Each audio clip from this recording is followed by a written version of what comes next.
Hello and welcome to the Just Another Castle podcast. I'm your host Matt, and with me this week is our resident gaming journalist Eli. Hello, how you guys doing? Good, good. And our special guest Myles. Hello, it's good to meet you all. All right, so Myles, for those uninitiated, he runs a YouTube channel called American Hikikomori, which may be irrelevant by the time this goes up. I don't know. It's all right. It's all right. Name's changed tonight. Yeah, he just uploaded a video like 15 minutes ago that he's changing the name. So I can't just say it's Myles because I don't think many people know enough Myles by that. But, yeah, I guess it's it's what we're going. So why don't you introduce yourself now that you're changing your name? So I'm never going to be used to saying this now, but I'm Myles with a Y. So I do analysis videos, just of different games and media that I'm a big fan of, sort of with a focus on a more positive take on things and an expression of why I think videos and games and all that sort of stuff are interesting or unique or special. So that's sort of my whole MO. But otherwise, I just play a lot of games, and waste my time. Nice, just like the rest of us. Yeah, exactly. I feel that was pretty relatable. Yeah. I'll suggest one of his videos in the description of all the different things. I can't think of one off the top of my head right now, which is bad. I probably that's a really good sign, isn't it? It's a really good sign. Hey, I got you on here, so that means something. That's fair. That's fair. I just didn't do my due diligence because we're recording a bit later than usual. Anyway, whatever. I'll shut up now. So we'll get on to what we've been playing this. I guess one thing to go before we go. The podcasts for the summer are probably going to be like a bit shorter because I don't think news will be coming out all that often. It's probably going to be like dead months, just like it usually is for gaming. So we'll probably just focus on like one main topic for each podcast episode for the next couple of weeks. But anyway, with that out of the way, we'll get on to what we've been playing. And for me, it's mostly been Splatoon 2. I'll kind of open this to the floor or whatever, but I've been playing Salmon Run. Eli and I have played some Salmon Run. It's a lot of fun. I really like it. It's unfortunate that they close it off, even though they do have like 12-hour windows now, I think. Or maybe like 24 I've seen. More. I think it was 12 before, and now I've seen 24, which is better. But there's still like pockets in between where it's not on. But I don't know, I'm having really fun with it. Each wave you're given like a different weapon, so it's not just like, hey, you started this game with this weapon, you're screwed for, the whole thing. Because I just played a match recently where I got a charger, and I'm like, oh, that's really not good. I've like never used the charger, which is like the sniper weapon. I'm like, this is great, and I died within like a minute. I'm like, oh, I was easily overwhelmed. But it's cool, it cycles through the weapons, so it feels fresh. A lot of the weapons, a lot of the weapons actually feel pretty useful, and I didn't think so. Like the Splatling, which is the Gatling gun, you can obviously shoot from far distances, but if you're up close with something, you're pretty much screwed. But if someone has like the ink brush, then they can kind of handle those smaller enemies and things like that. So it does feel like it takes more advantage of all of the different weapon types that you have. I don't know how the Splatbrella will factor into that. I haven't even unlocked it yet, but that'll be cool. Yeah, I don't know anyone who has, honestly. Yeah. I think it's not in game yet. Yeah, I'm not sure. I think Eli, you said it is in the game, or like is it a high enough level, or the single player you have to get it in? I guess in the single player, but I guess not. Well, I have a friend who did all the Brella levels in the single player. Apparently, he didn't get it unless I misunderstood him. No. So I guess you can use it, but yeah, you can't play it in the in multiplayer yet. I guess. I think. Yeah, they'll probably add it in, but it's strange. I'm not that I mind. It's a garbage weapon. I think it's a very interesting weapon. I feel like some of the pros will figure out how to use it well, and then I'm sure it'll be the worst weapon to play against once someone figures out how to do it. Yeah, like, that's what I felt like. Like no easy counter. Yeah, huge defense. Yeah. But I like the idea of like an umbrella that shields you from, like, you feel like a Kingsman when you use it, but like yeah. I don't know. You like only do it for so long though, because then it shoots off. Yeah, then it fires out, and I'm guessing that was the point. But like, I would have preferred if like you could fire the Brella at any time, and then like when you're shielding, maybe the Brella bursts or something, and it spreads ink. Like something that puts it on a timer rather than it firing automatically for holding like for too long, because I feel like that's going to really make its viability and its versatility in play like really limited. Oh, I thought you could just shoot it whenever you wanted. No, it's No, I believe you have to hold it for a certain period of time. Huh. Weird. Yeah, I'm not a fan of it. But that is okay. But yeah, I guess the last thing I wanted to say about Salmon Run is even the weapons are good for like specific enemies. Like there's this one enemy that shoots like a bomb out of his head, and for some of the weapons I've had to use, it's kind of annoying because you have to, shoot it a lot, and sometimes, half the weapons don't do that. Yeah. Or aim at it correctly. But like the blaster, which explodes into this bomb when it reaches its endpoint, like is really useful for it because it has, a wider area of effect, and you can really hit it. So I don't know. I think Salmon Run does a good job of making all the weapons feel useful, at least from what I've played. Yeah, no, I would agree with that. There are weapons I definitely don't like, but nothing's completely unviable. Yeah. For Salmon Run, except for the charger. No, yeah, the charger sucks. No, at higher levels, the charger is worthless. To be honest, it's incredible. The blaster isn't that great either. The problem with the good for the blaster is one it's a weapon. 2-hit kill. It should be a 1-hit kill. Yeah. Like on Salmon Run mode, because like you just straight up can't fire fast enough if you're like surrounded. Yeah. I get the idea that maybe a 1-hit kill's too powerful, but like, cut me some slack. Mm-hmm. I don't know. I've been pretty okay with it. Like you just stay up top a little bit higher or a little bit further away, and then you just shoot as the enemies like come through like the one path while you're like not in the way or something. I don't know. Maybe it was just good for the one map. But have you guys? I guess you guys have enjoyed Salmon Run so far. Yeah, I'd say I have. I've been enjoying it less so now that I'm reaching like a sort of my soft ceiling, where me and my team are just having so much trouble like actually staying alive for an extended period of time. Anytime it's high tide, we can pretty much expect that it's the end. And anytime we're playing with randos and they're not. At one time we had someone right next to the egg basket. They had an egg on their back, and we were one egg away from not losing, and he instead chose to get more eggs. Oh yeah. And it was maybe the greatest moment of my life. Like I felt like the space baby in 2001. Like I ascended, seeing such a level of bullshit. I don't know. It's one of these things because a lot of people make jokes like, oh, nobody knows how to play Splatoon. Nobody on my team can play Splatoon. Which isn't my experience past like the first couple months. People lose interest, and then it's only like the core players. But in Salmon Run, like I'm shocked that people don't know certain things like fire, like what on the the kochuk, what is that? The big salmons with the frying pans. There's a special special wave where it's just them and like just tough enemies, and people just don't know to use the cannons. Like it's like little things that always surprise me that players don't know how to handle. Yeah, I've had someone like that too, where it's like there's 10 seconds left. It's like, you have a thing, please. Like I see the end result. I'm like, really? We lost by one. I saw someone with an egg. Why didn't you go? Yeah. Get to the payload.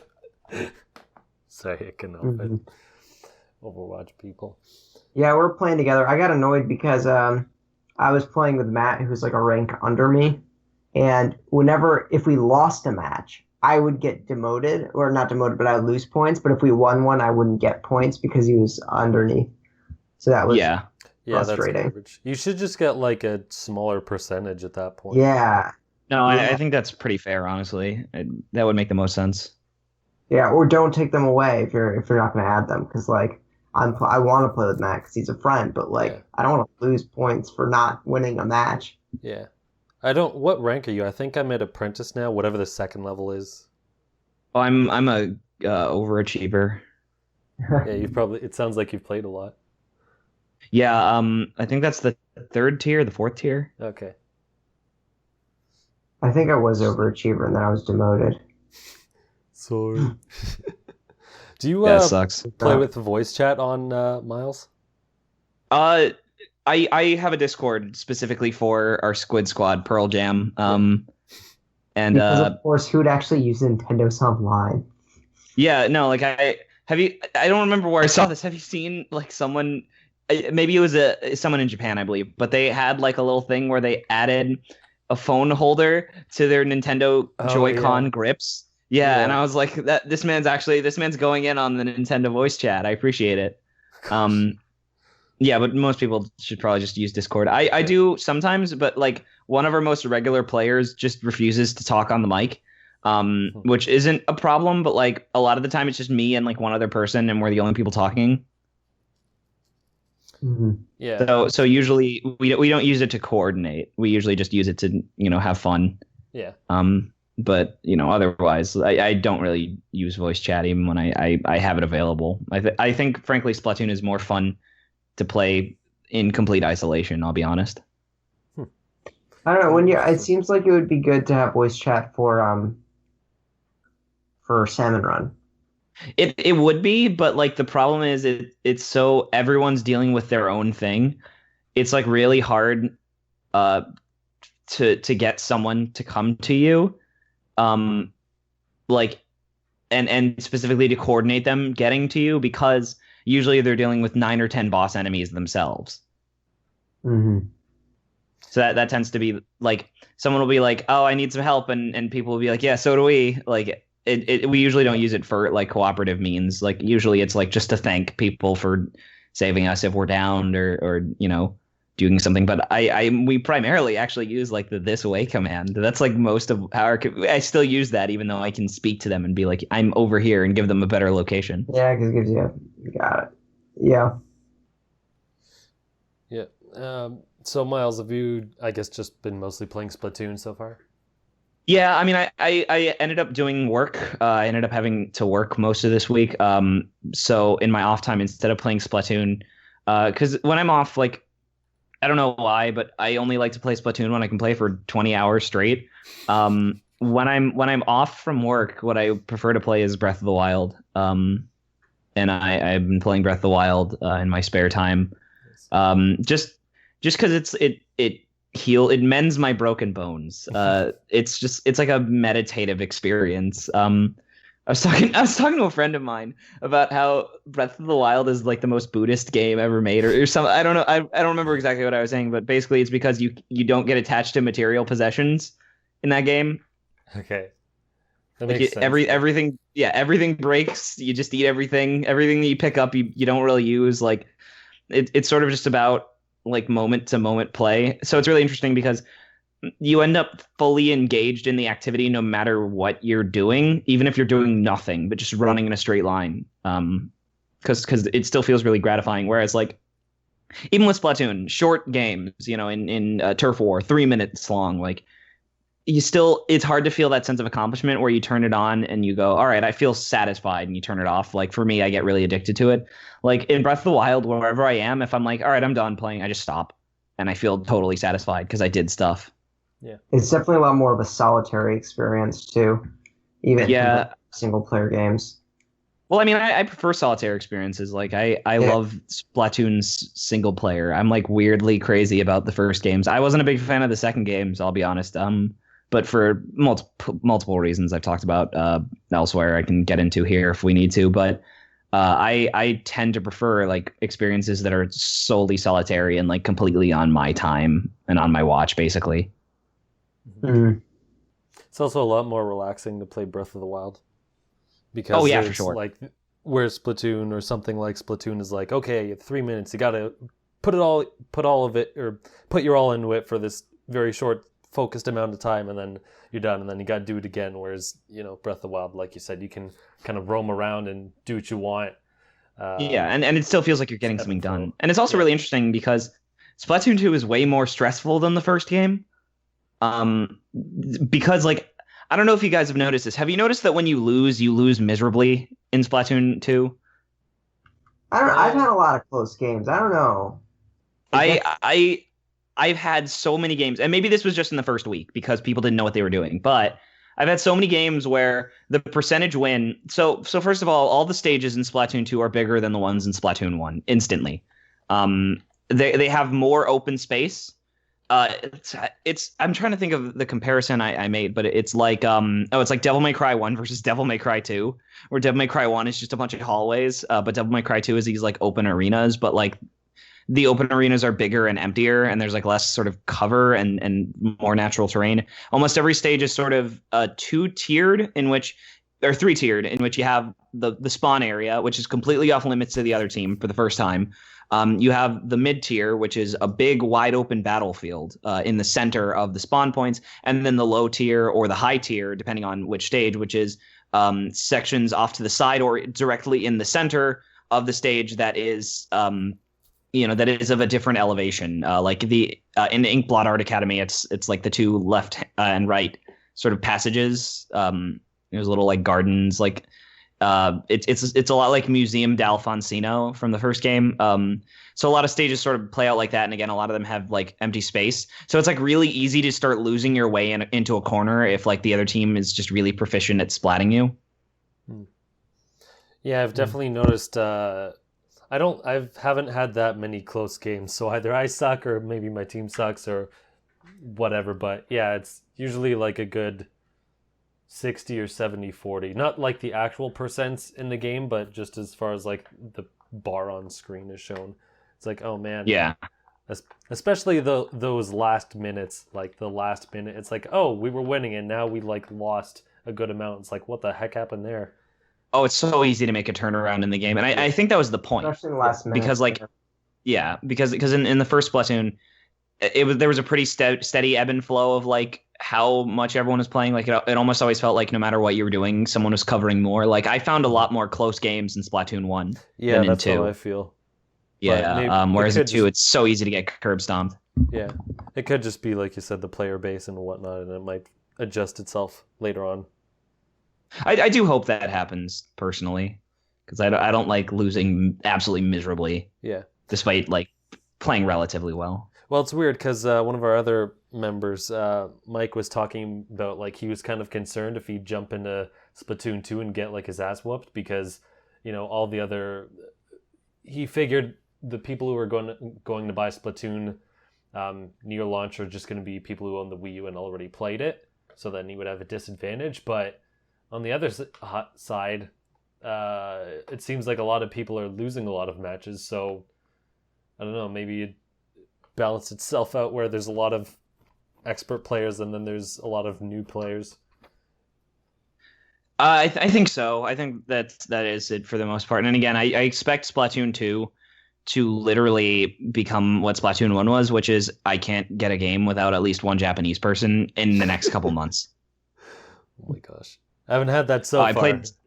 I played so much Splatoon 1 leading up to Splatoon 2. I was going to do a video about it, but we all know how that went. The answer is poorly.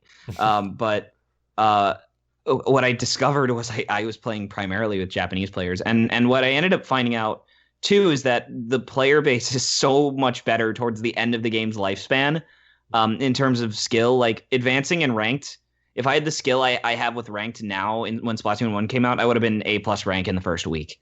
Like, I'm already... I haven't even played that many games, and I'm already, like, all Bs, 1 A-. Like, my friend's already at AAS rank. We're waiting for him to get that second S. Like, it's much easier, I find, to rank up like now when there's a bunch of fresh meat. Yeah. Yeah, Artsy Omni is already at like 3 S's already. I'm like, holy crap, man. I think he said he's like level 30 or 40. I'm like, geez, don't you have like an actual day job? Yeah. Holy crap, man. Crazy. Because I've noticed that many of our listeners may be too young to have read or even memorized every page of the classic gaming magazine Nintendo Power, this week I'd like to present a new segment I'm calling The Handsome Boy Modeling School Presents Unoclay, reading curated selections from Nintendo Power in a funny voice. Please enjoy.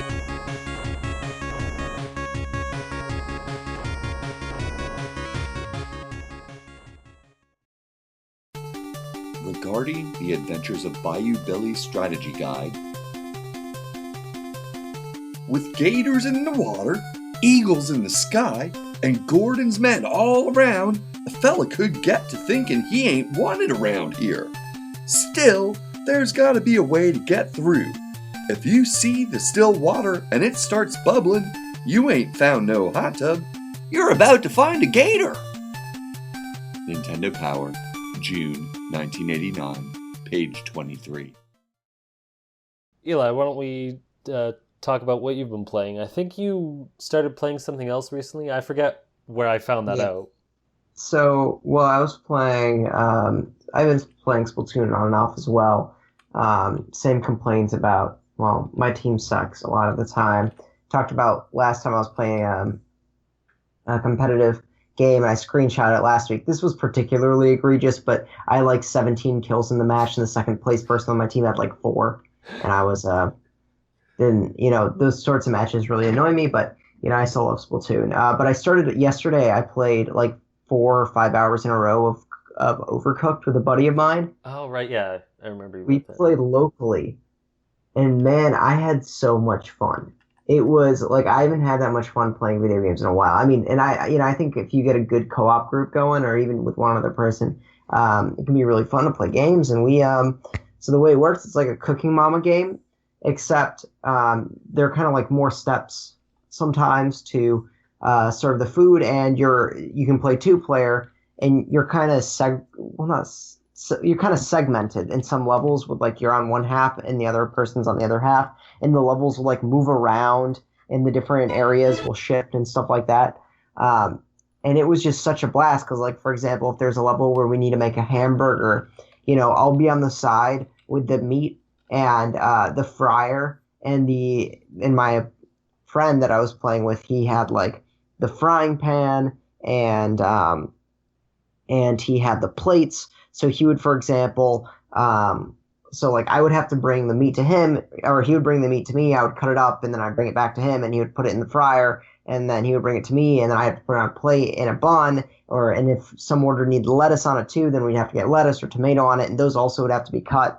And it'd be segmented into the halves of the screen, with each person kind of having to do their own work along towards the goal. And so what it ended up being is like, we're screaming at each other for like 4 hours, screaming like, I need a tomato, give me a tomato. Oh my God. Like, oh, I need a plate. Oh, there aren't any clean plates. Crap, give me that plate. I'll clean it for you, So it was like super cooperative and kind of stressful and really, really fun. I heard that with one player you can play it as well, but it's like more challenging because you're doing the job of 2 people, and it's not as fun. But if you have one other person to play Overcooked with, it's a blast. And we played through, I think there are 5 worlds maybe, and we played through 4 of them, just in one go. And it was a blast. And it's a shame there aren't online modes. It's a shame there aren't voice chat, because honestly, I think this could be one of those games where I could play online with other people if there was voice chat and we could scream at each other that way. But obviously, Nintendo's inept, or this indie company didn't want to include it. I don't know I know the game's on PS4, I'm not sure whether the PS4 version is voice chat, or whether it has online play. But, man, it was a really fun experience, and definitely worth the $10 or whatever it costs. I got a code for it, but whatever it costs, it's definitely worth it. Only $10 is pretty good, actually. That sounds like a lot of fun. Yeah, and it's the complete edition, so it comes with the DLC too, which I heard is a lot, like, even harder. And I haven't played it yet though, but it's one of those things where like, once you learn the process of each level, because like each level is really different, the way it's outlined, the type of dishes you need to make, stuff like that, you get like into a good groove. So like we'll have one match where, or like we always made a goal where we're going to pass with at least 2 stars each match before we move on to the next level. So if we only got 1 star, we'd replay the game or the level. And it'd be one of those things where, we're getting, let's say you needed 200 points for 2 stars. We'd be getting like 130 for like 3 times in a row. And then all of a sudden it'd snap and we'll get like 3 stars because we figured out like the best possible, most efficient way to run our kitchen. So I definitely recommend it with the highest honors. I love it. Oh, okay. Well, that's really good. For an indie. Yeah, no. And I was thinking about it. Obviously, if you don't have another person to play with, I don't think it's worth it. Or at least not yet. I haven't need to play more single player, but if you do have another person, I mean, that's $5 a person for like a really fun night. So that's why I think it's such a good value proposition and why the game is worth buying. Okay, I appreciate that. Yeah, it looks like a more fleshed out Mario Party minigame. Well, I don't guess mean That's that a- as I don't mean that as like to Yeah, that's dampen it. I mean that in, derogatory like, as fuck. no, dude. no. I mean that in like a good way. Like I could see this kind of like as a Mario Party game, but there's like because obviously you don't have to finish it in 60 seconds. Like there's more to it. Actually, wasn't there a Mario Party game like that where you like made a sandwich order?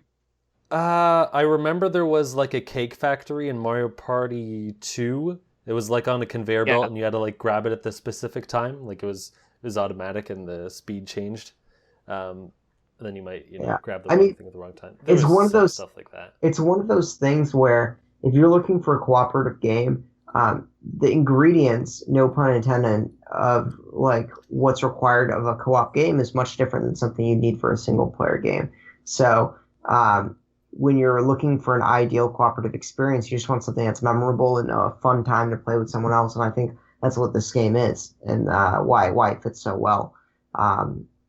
Where for hours on end you can just go and forget that time was spent in the first place, which so that's why I think it's a great. I mean, Snipper Clips, man, can't speak Snipper today. Clips. Snipper Clips was really good as well. In that mind where I had a friend who wasn't a gamer, like literally hadn't played video games in probably 10 years or something, like never plays them, and we had a blast for like 2 hours playing Snipper Clips. So the other game I've been chomping away at more is Persona 5 also, and I think I'm at 70 hours now. It's insane. I'm about to beat my 6th dungeon out of 7.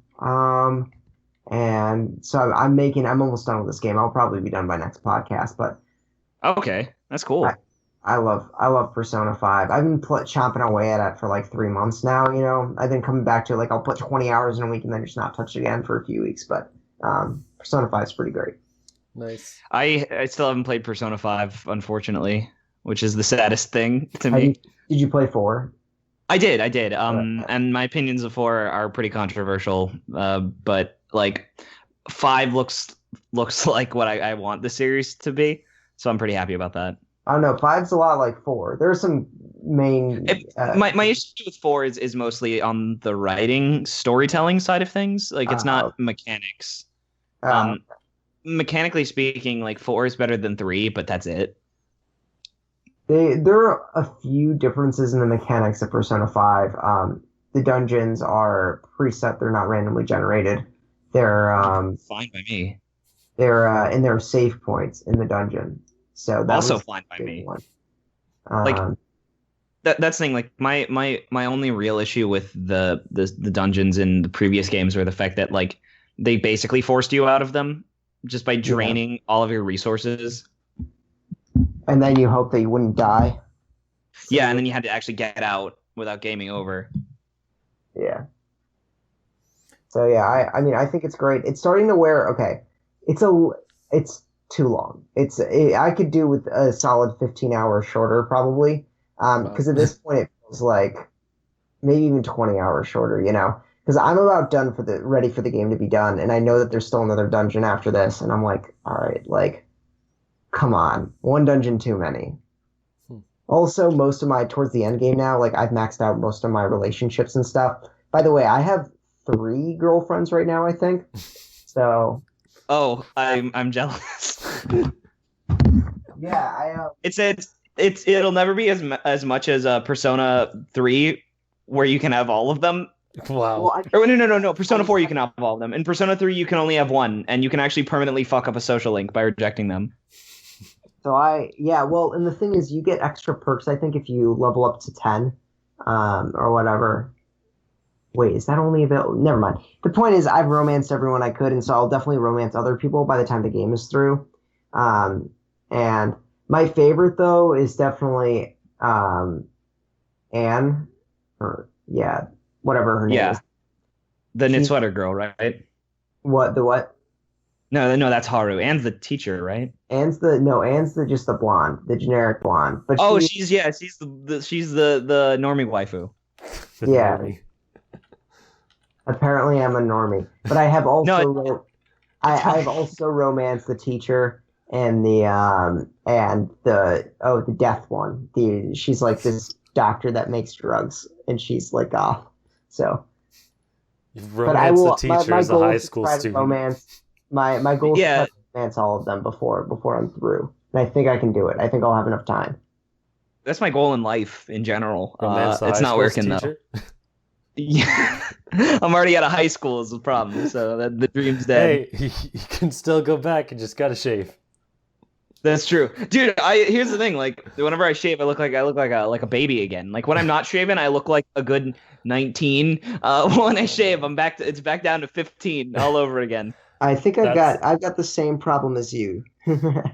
That's why I never shave. I just trim. I'm like, I can't shave it. I don't want to. It was funny. Oh, I was no, at work. when I'm I like, don't shave, my This- face feels like razors. Like they're like, you know, that sharp feeling when your facial hair is growing in. yeah. I was I hate that feeling. I was at work and people were trying to, I guess, figure out like other people's ages or whatever. And I don't know if this is because a lot of the people where I work are like teenagers. They're either teenagers or like in their 50s or 60s. So that I guess this might skew, but they also thought I was like 5 years younger than I am, and I didn't like shave any of my facial hair off. So I'm like, geez, if I actually shaved it off, that I don't even want to know how young you think I am. It's just weird. What a little facial hair will do. Yeah, no, there you for go. real. Yeah. All All right. right. Well, that's all I've been up to. Buy Overcooked if you've got one friend. That's all you need. One local friend. Nice. Regarding tips and tricks for Clash at Demon Head. You'll need a powerful weapon to take on the 7 governors, and the Force is it. To get the Force, you must find the Hermit. The Force will not work unless you have the Hermit apples. The number of Hermit apples determines which of the 5 forces you can use. Nintendo Power, June 1989, page 51. All right, so we'll go on to a couple of news items. So, question for Myles before I taint your thoughts. When do you think? So they said Pokemon Switch will come out, at some point. Do you have an estimate of when you think they'll release it? Early 2019. Okay, so probably closer to what I'm thinking. Eli's thinking 2018, crackhead. So they had No, you know what? I could do 2019. I think Did you? March 2019 is a good time. We could do it. Yeah, I would say Q1 2019. Okay, because I'm pretty sure Eli, you said like 2018 at one point. I think I did, but I'm changing it to March Yeah. 2019. Oh yeah, sure. Now you're changing it. You I mean, it's like bastard. changing an answer on the test when you know you're wrong. Exactly. He's like, oh, I can't be But I showing. don't. You know, like when your teacher's like, all right, everyone grades their own paper, and she's like, mark an X over it if you're wrong, and you just quickly erase it and write in the right And answer. we don't know the true answer yet, so I That's definitely true. still okay. Exactly. That's true. But they listed some paper and like gave basic release dates that really mean nothing. But they just said Pokemon Switch is like 2018 or later, so it's most likely going to be later, I would think. I figured November 2019 because that would be 3 years after was it X and Y, and the last 2 or 3 games were like all 3 years apart. So that was like my justification, like should be around that time. And Eli was saying 2018. And I was bashing him a couple of times. I'm like, no way, not even close. I still out. think No, I don't think it's gonna happen. Unfortunately. I think it'll depend on Nintendo, like what their lineup is for the holiday. Because if there isn't a big game next holiday, I think they would try to make Pokemon be that big game. Mm-hmm. Yeah, I'm still dubious that Xenoblade is supposed to come out this year. Yeah, I think apparently. Yeah, we'll see about that. They can call that all they want. Regarding the Mega Man 2 preview, a menagerie of malicious mechanoids, including the horrific hot dogs, prowl the exotic depths of Woodman's Silicon Jungle. Nintendo Power, June 1989, page 43. And then the other, pretty much last topic, but something I thought of. Someone said they found out Nintendo filed a trademark related to, Switch controllers, NES, SNES, and also N64 ones. I don't know if this is Okay. actually going to be, actually coming out or anything, but let's say hypothetically speaking, would you be interested in an N64 Classic? No.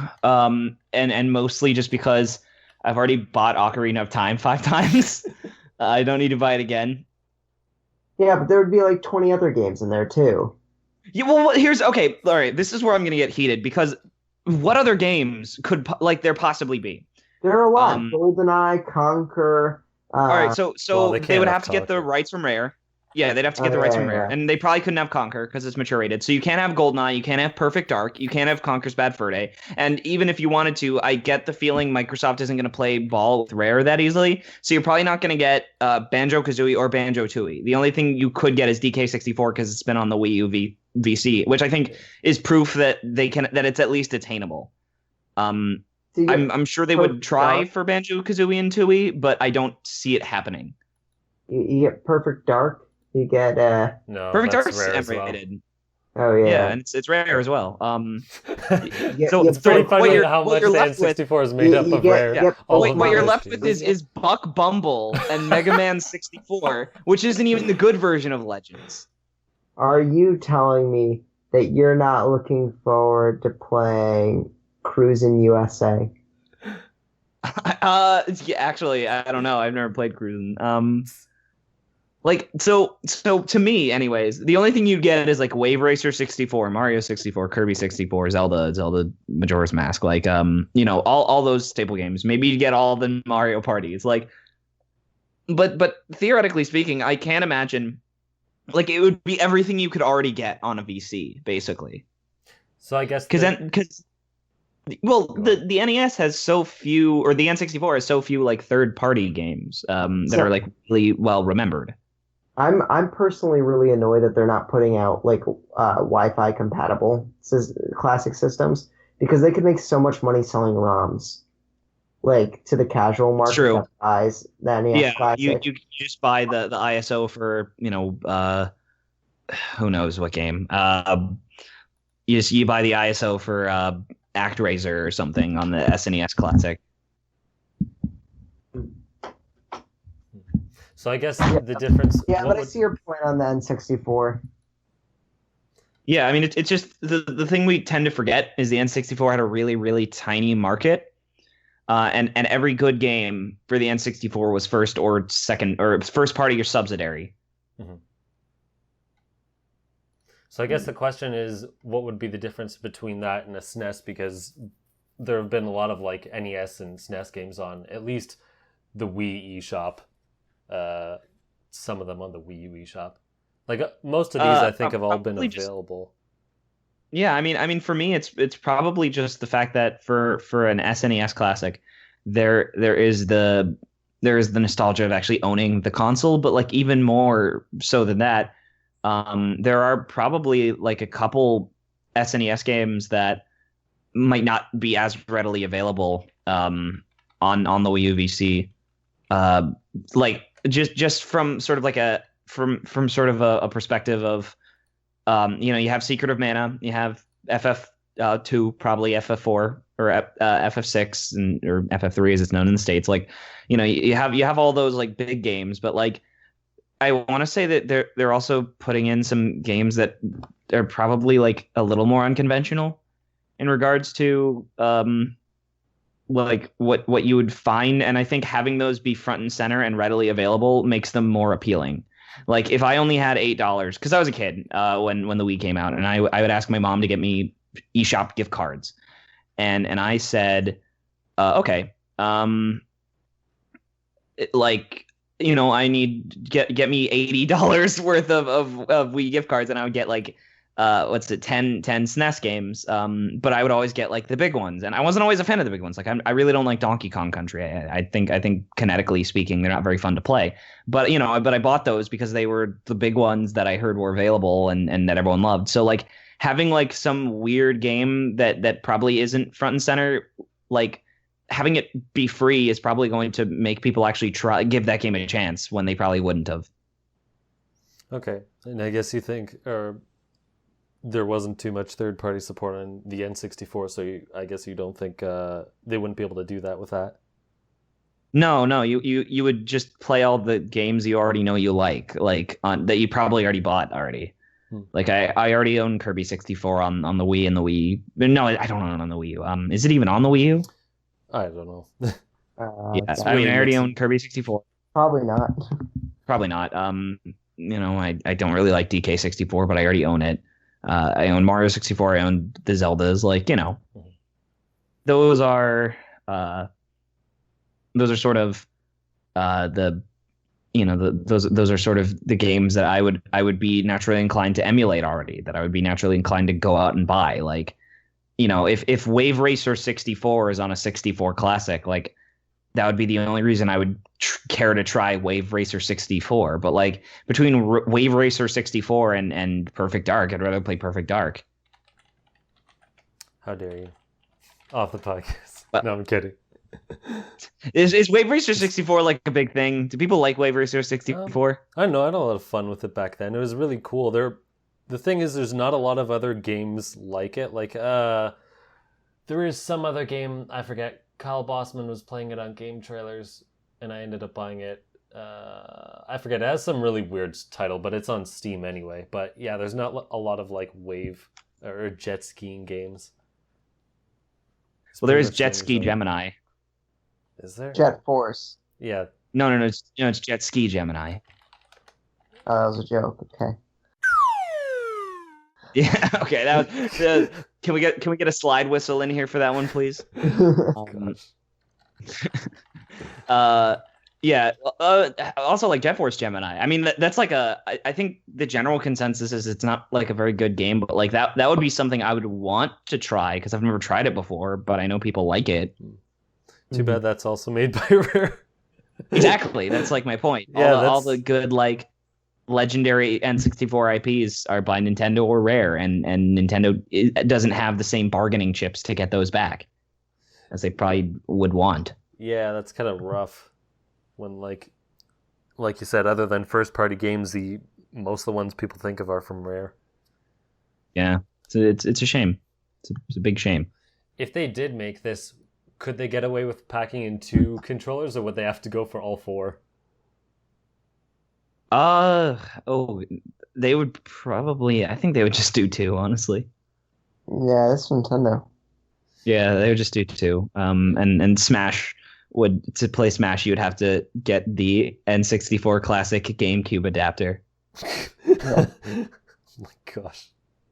That'd be ridiculous. I don't know if you guys have any answers to this, but I guess the last question would be, what game would you at least personally want to see on this, whether it's like legally possible or not? I want the Japanese Animal Crossing game. Oh, that's a good one. That's a good answer. Damn. That's a good answer. I'm interested. I'm curious. Yeah. Yeah, that'd be neat because, we haven't gotten that before. It would be, I guess, it wouldn't be as big as Star Fox 2, but it would definitely be interesting. I guess. It'd be cool. I mean, Animal Crossing has its fans. Like, it has a lot of fans. Oh, yeah, definitely. It's good. Man, I wonder if they would buy an N64 Classic, though. Like, that'd be a weird thing to market it to that kind of audience.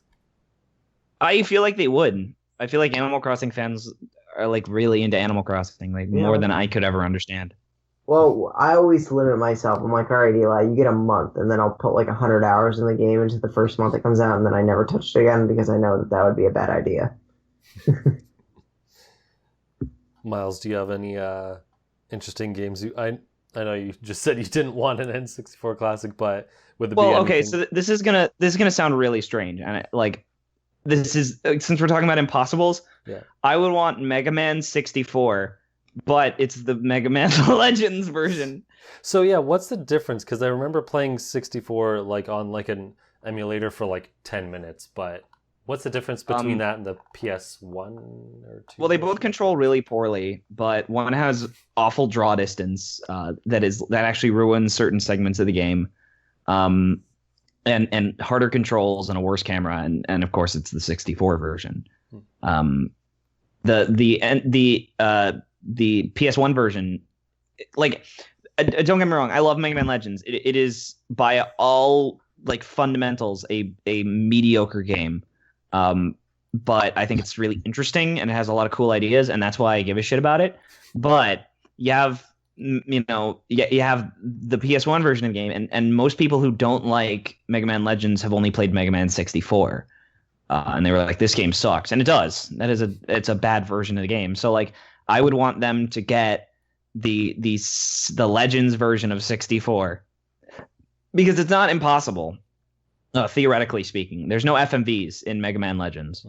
So none of the content would get cut. I would just want them to basically have the same sort of like control scheme as the other one. And it'd be ridiculous on the N64 controller, but I'd like. Now that I'm actually saying this, I realize this is fucking stupid. Like, it makes no sense, but that's what I want. Cool. So it's just like the draw distance. That's pretty much. It's draw distance, muddier textures, worse audio. I want to say, just like I haven't played it in a while. It's not like something where they would have to like do major retools to it. Like, I'm just thinking. No. Like it. Yeah, they would just have to sort of retool the architecture of it so that like you get a better, more optimized version. Because like by all means, the N64 version should be more powerful, less loading times, if anything. Like and Mega Man Legends already has almost no loading time, frankly. Okay. So it's like I don't know what went wrong in that port job, but it went wrong. All right, interesting. And I'm going to list two games, one that people might know and one that I've talked about forever and people might know, well, probably don't know. One that's a weird game is Iggy's Wreckin' Balls. I'm not sure if anyone played. I really liked the N64 era, not just because I grew up with it, but because of looking at all the really bizarre box art and being like, I'm renting that game. I don't know what it's about, but it looks stupid and fun, like Glover, except I didn't really play much of Glover. But Iggy's Wreckin' Balls is kind of like, it's not a kart racing game, but you do race from like one end to another. And you move up tiers of platforms and you have like this grappling hook sort of thing where you can throw people behind you and you can get other items like in Mario Kart and shoot projectiles and all this other weird stuff. It's a really weird game. I think the company that made it is like dead now, so I don't even know who would own the rights to that or whatever, but that's just a really weird game. Check it out. And one that I always talk about anytime I get a chance is Rocket Robot on Wheels, which... Oh, yes. I have actually heard of this. Wow, another person. That makes two people. I've seen the box art for it. Oh, man. Have you actually played it? No, of course not. Oh, dang it. I just know it exists. Okay, there's only one other person I know of. I think I talked to a commenter once and at some forum I think someone acknowledged it, but pretty much the only people I know who have played it are me and Per Schneider from IGN. Sometimes I'll post comments there. There you go. Funny. But it's kind of one of those 3D platformers like Mario 64 and all the other kind of copycat platformers. But it's a lot more melodic. It's a lot more puzzle oriented than any sort of action oriented, and there's a lot of weird mini games on the back of the box art. I remember I picked it up because there's like a roller in one of the levels. You can just make your own roller coaster and ride it, and that on itself is pretty cool. But you get tractor beam and freeze beam and different vehicles and stuff you can ride. I don't know, it's just a relaxing, for the most part. Some platforming sections are kind of stupid, but mostly relaxing platforming game that's I don't know, definitely interesting, and I think people should check it out because it's weird and no one's played it before, and it wouldn't sell this console because no one knows it exists, but I think it'd be awesome to have anyway. Well, thank God that's never gonna happen. I hate you. Maybe they should actually release enough of their current consoles before they start thinking about a fifth one. That's or just enough of the one classic console they have. Because here's a question. Do you guys remember Space Station Silicon Valley? Yes. Oh, I forgot. That's one they could probably put on there that people would care about because people like that game, I think. Well, people know that existed, so that's a step up. That's true. It's better than a robot rocket on wheels. Yeah. Take-Two made a space station in Silicon Valley. Rockstar. Yeah, they're still around, aren't they? Yeah. Yeah. That's crazy. So Rocket Robot on Wheels wasn't made by some nobody either. It was made by Sucker Punch. Oh shit! Yeah. Congratulations to Sucker Punch. They did the Infamous games. Yeah, you never The would have recent expected ones, that because they went to Sly Cooper. I mean, you gotta start that. somewhere. You know the guys who made Days Gone made Bubsy 3D. Are you kidding? I'm fucking serious. Really? Days Gone is Ben. Yeah. Oh. Yeah, That's Ben weird. Studios. Oh man, is Days Gone? Oh, the PlayStation exclusive where they just showed like 500 Days Gone is zombies. The Last of Us 3. Yeah, it's the generic zombie thing. Yeah. Okay. Yeah, it is the most Sony video game to ever be made on a Sony console. Oh my gosh. Yeah, I mean. Oh my gosh, they totally did. I had to look up just to make sure. Did you just look it up? They also made all the Siphon Filter games, I believe. Yeah, they did. Yeah. That's weird. But so they didn't fuck up horrendously that much. That's. But I mean, yeah, I think that's all I have to say on the subject, honestly. Wow, that's interesting. All right, that's crazy. All right, so I think that'll wrap us up for this week. You can find me at the Mango Viking on Facebook, Twitter, YouTube, and VidMe. Eli, where can people find you? You can find me on Twitter at Paula Salon. You can find me on YouTube. I took a sleeping pill before the podcast started. I told them so.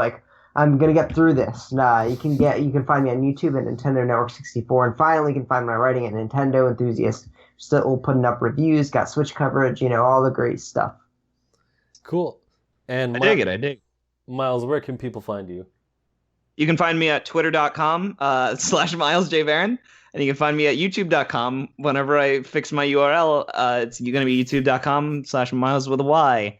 MYLES with a Y. How do you spell your Twitter account? I'll follow you. MYLESJBERRRIN. You can also look me up on Facebook and friend me with that name, but please don't, people of the internet. Way to go. You can find me here, but please don't. I've invited. Look, if it happens, I'm blaming you. I'm blaming this podcast. You'll get all of 0 people.